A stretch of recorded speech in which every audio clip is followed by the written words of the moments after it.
Tā, nu labvakar, kas šito skatīsies. Sezona tojās. Izdomāju nomainīt sveces. Mocim 30,000, it kā skaitās, ka jāmaina. Nu, varbūt, ka vajag mainīt, varbūt, ka nevajag. Nezinu. Sveces šitāds vienīgās, kas viņam piedāvājās. Un tikai šitā mocim der. Kaut kas baigi īpaši. Sveces pašas nomainīt jau nav sarežģīti, bet līdz tam tikt. Tātad te jānoņem nost visi plasmasi.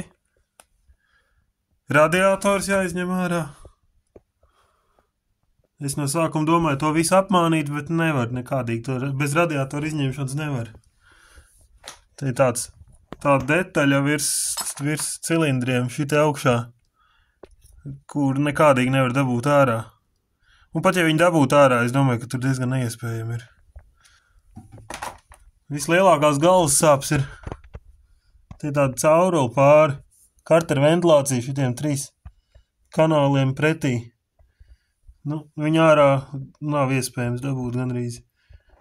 Cik paskatījos internetā, visi ar viņu čakarējās, daudz viņu salauž. Daudz viņu salauž šajā galā. Tā laikam ir vājākā vieta, tāpēc es viņu neaiztiku. Bet man nolūza šajā galā. Es te ieliku iekšā tādu misiņu caurulīt no gāzes iekārtas, uzliku uz epoksīdu. Ņemot vērā, ka viņai nav nekāda baigā funkcija, tikai kartera ventilācija. Nu, sliktākā gadījumā tur var palikt mazliet eļļains. Vai bišķi kaut kādu gaisu pieraut.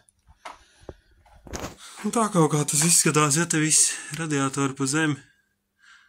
Bet nu sveces ir samainīts. Šitik daudz skrūvas jāatskrūvēm bija visāds. Priekšā dubļu sarks jānoņem un tā kaut kā. Citu vakar mainīsim eļļu, gaisa filtru.